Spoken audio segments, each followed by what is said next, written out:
하나님께서는 꿈을 꾸는 사람을 좋아합니다. 성경의 인물들을 보면 하나같이 다 꿈을 꾸는 사람들이었습니다.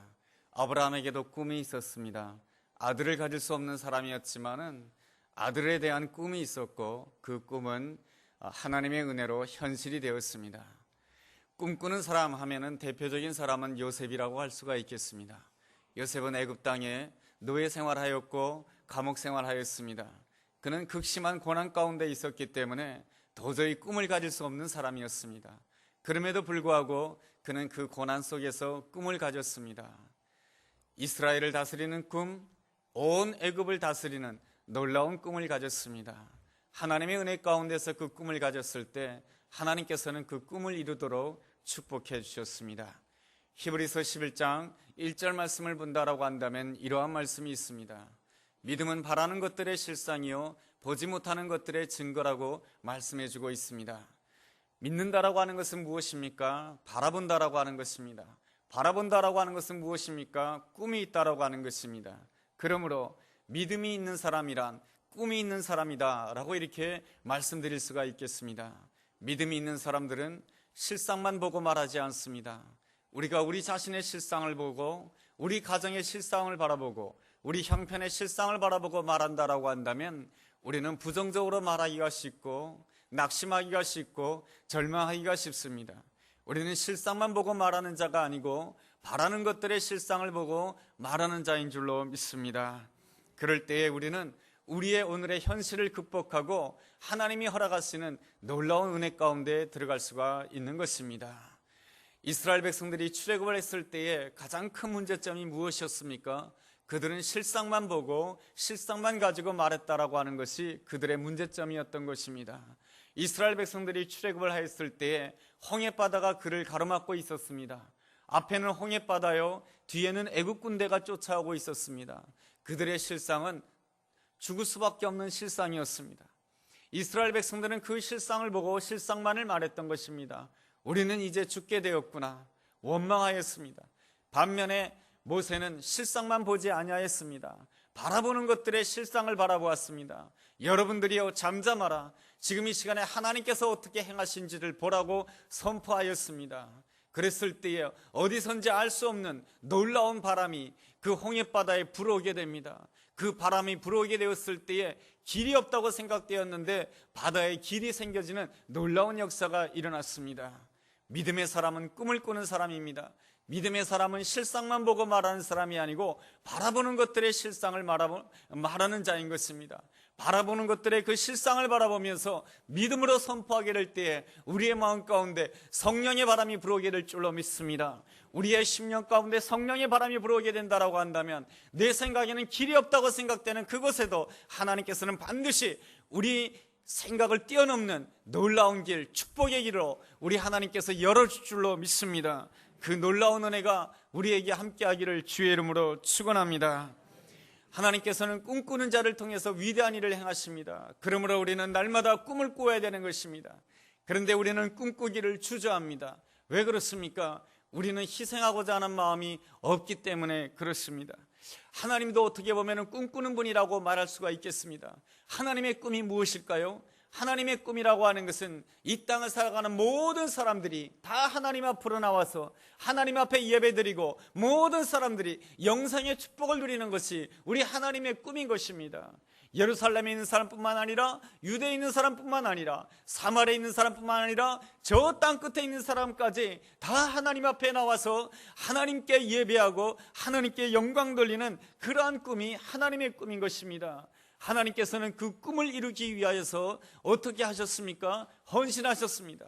가장 귀한 헌신을 하셨습니다. 바로 자신의 아들 예수 그리스도를 십자가에 내어놓으셨습니다. 자신의 아들을 십자가에 내어놓으셨다라고 하는 것은 엄청난 헌신이죠. 최고의 헌신인 것입니다. 이렇듯 하나님도 보면은 꿈을 꾸시는 분이시고 꿈만 꾸시는 하나님이 아니시고 그 꿈에 따라서 헌신한 분이 바로 하나님이시다라고 하는 것입니다. 그러므로 우리가 꿈을 꾼다라고 하는 것은 아름다운 일인 것입니다. 그리고 그 꿈을 꿀 뿐만 아니라 우리는 또한 그 꿈을 위하여 헌신할 줄 알아야 되는 것입니다. 어떤 신학생이 기도하였습니다. 하나님, 이번에 학기말 시험 잘 치르게 해주십시오. 제가 이 시험을 꼭 잘 보게 해주십시오. 날마다 하나님께 기도하였습니다. 날마다 하나님께 기도하였는데 이 학생의 문제는 공부를 하지 않는다는 것이었습니다.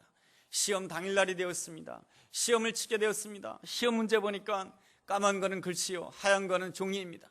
아무것도 보이지가 않습니다. 답이 보이지가 않습니다. 그래서 시험 1시간 내내 고민하다가 이렇게 답을 쓰기로 하였습니다. 1번 문제, 하나님은 다 아십니다.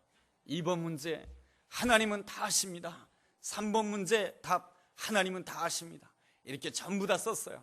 그래서 교수님에게 시험 문제지를 제출했습니다. 교수님이 그 시험 문제지를 받아보니까 너무나도 기가 막혔습니다. 이 점수란에다가 뭐라고 써줘야 되는데 뭐라고 쓸 말이 없었어요. 교수님은 고민을 하다가 이렇게 쓰셨습니다. 하나님은 다 아시니까 하나님은 100점, 학생은 하나도 모르니까 학생은 빵점. 그러므로 꿈꾸는 자는 반드시 헌신할 줄 알아야 되고, 그리고 심을 줄 알아야 되는 것입니다. 첫째로 꿈꾸는 자는 심을 줄 알아야 되는 것입니다. 갈라디아서 6장 7절 말씀에 스스로 속이지 마라. 하나님은 업신여김을 받지 아니하시나니 사람이 무엇으로 심든지 그대로 거두리라. 하나님은 심은 대로 거둔다라고 말씀해 주고 있습니다. 그러므로 우리는 날마다 두렵고 떨림으로 아름다운 것을 심어야 될 줄로 믿습니다. 여러분 용서하시고 들으시기 바랍니다. 저의 간증입니다. 시간이 좀 지났기 때문에 지금 시점에서 간증을 해도 될 것이다라고 생각해서 간증을 합니다. 제가 상일교회에 부임하고 나서 2년째 하반기 때 가을에 위임을 받았습니다. 위임을 받은 이후에 하나님 앞에 기도했습니다. 기도하는 가운데 하나님께서 제 마음속에 감동을 주셨어요. 교회를 위해서 헌금하라고 하는 것입니다. 하나님, 내가 교회에 무엇을 위해서 헌금해야 됩니까? 하나님께 묻는 가운데 그 정확한 답을 찾을 수가 없었어요. 그렇지만 하나님께서는 제 마음속에 계속해서 교회를 위해서 헌금하라는 것이었습니다. 그래서 하나님 앞에서 작정을 하였습니다. 제가 교회를 위하여서 하루에 1만 원씩 1000일 동안 헌금하겠습니다. 그렇게 하나님 앞에 서약을 하고 하루에 10,000원씩 하나님 앞에 헌금을 드렸습니다. 그렇게 헌금을 하는 가운데 500번째가 되었을 때 한 분이 저에게 찾아와셨습니다. 목사님께서는 교회 리모델링을 원하신다고 하시는데 제가 그 리모델링을 위해서 1억을 헌금하기를 원합니다. 그랬을 때 그 1억 헌금을 통해서 모든 교인들이 한 마음이 되어서 오늘 이렇게 교회 리모델링을 아름답게 마칠 수가 있었습니다. 모든 것에는 무엇이 있어야 됩니까? 꿈을 꾸는 것이 있어야 되고, 시작이 있어야 되고, 그리고 헌신이 있어야 되는 것입니다. 소원을 심어야 되는 것입니다. 내가 심을 때 또 나는 것입니다. 그러므로 우리에게는 그 좋은 그 꿈을 꾸는 것이 필요하고 심는 그러한 시간이 필요한 것입니다. 지난주에 4일 동안 부흥회가 있었습니다. 귀한 목사님을 모시고 많은 성도님들이 은혜를 받았습니다. 눈물 흘리기도 하고, 그리고 또한 웃기도 하고, 그러는 가운데 마음껏 찬양하기도 하고 부르짖기도 하였습니다. 귀한 시간을 가졌습니다. 그런데 우리가 부흥회 기간 동안에 우리 교회가 또한 심은 것이 있습니다. 그 심은 것은 그 미국 교회에 있는 에어컨비였던 것입니다. 에어컨이 아니고 에어컨입니다. 목사님께서 설교하시는 가운데 이러한 설교를 하셨죠. 목사님이 심호하시는 한인교회는 교회를 가지고 있지 못하고 미국 교회에서 이렇게 더부살이를 하시는 그러한 형태였는데 그 미국 교회는 에어컨이 없었다라고 하는 것입니다. 근데 그 에어컨을 달기 위해서는 1,000만 원이 필요했다는 것이죠. 여름이 되면 39도 이상을 올라가게 되는데 너무 예배드리기 어렵다는 것이죠. 그래서 한국 땅에 오기 전에 목사님이 하나님께 기도했다는 것입니다. 하나님, 내가 이 교회를 위해서 1,000만 원 헌금하기를 원합니다. 그렇게 해서 우리 교회에 와서 부흥회를 하게 되었습니다.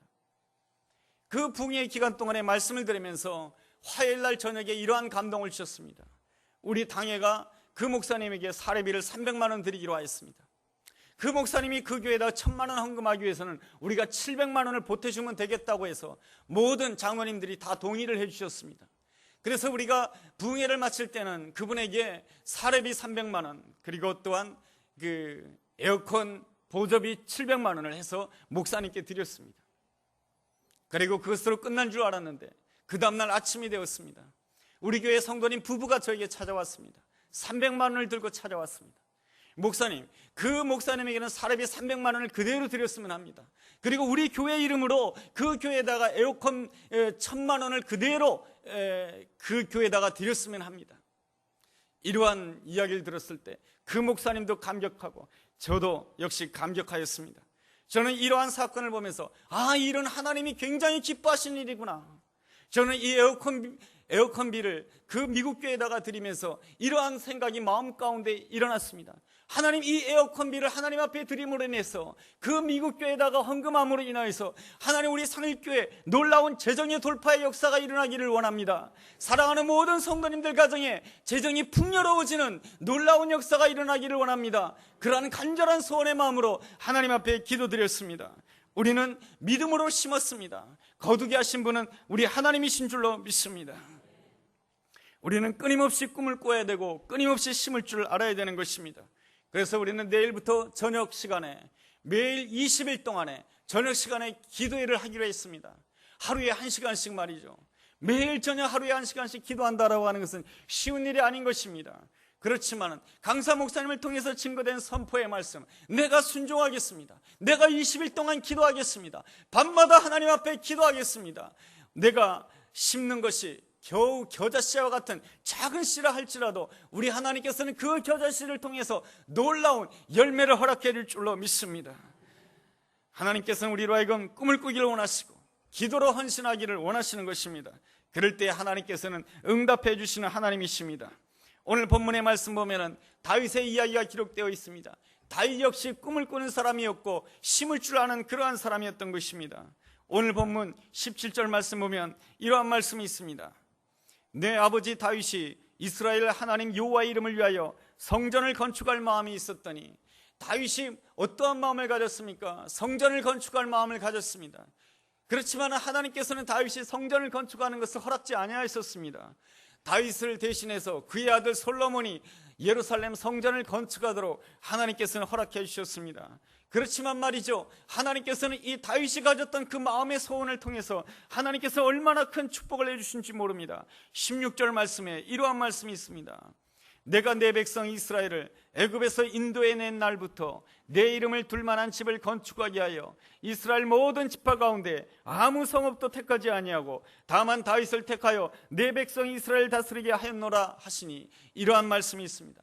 하나님께서는 이스라엘 백성들을 출애굽시킴으로 인하여서 하나님께서 원하는 것이 있었습니다. 출애굽시켰으니 하나님의 백성 되는 것 아니겠습니까? 애굽 땅에서 이스라엘 백성들을 이끌어내었으니 그들은 하나님의 백성 되는 것 아니겠습니까? 하나님이 원하시는 것이 있습니다. 그 하나님의 백성들에게 주님의 이름을 두기를 원했던 것입니다. 여호와의 이름을 두기를 원했던 것이죠. 하나님께서 누구에게 여호와의 이름을 두기를 원했던 것입니까? 예루살렘 성읍에 하나님의 이름을 두기를 원했던 것이 아니고, 오늘 성경에 보니까 하나님께서는 다윗을 택하여서 다윗에게 하나님의 이름을 두기를 원했던 것입니다.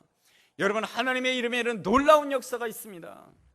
여러분, 이 땅은 죄악으로 말미암아 사망이 역사하고 있습니다. 음란으로 인해서 사망이 역사하고, 미움으로 인해서 사망이 역사하고, 시기와 질투와 분노로 인해서 사망이 역사하고, 그러한 사회가 이 땅 사회인 것입니다. 그러나 그곳에 여호와의 이름이 함께 역사하게 될 때에 그 사망의 역사는 떠나가게 될 것이며 귀신의 역사는 떠나가게 될 것이며, 여호와의 이름이 함께 하게 될 때 생명의 역사, 능력의 역사, 기적의 역사가 일어난 줄로 믿습니다.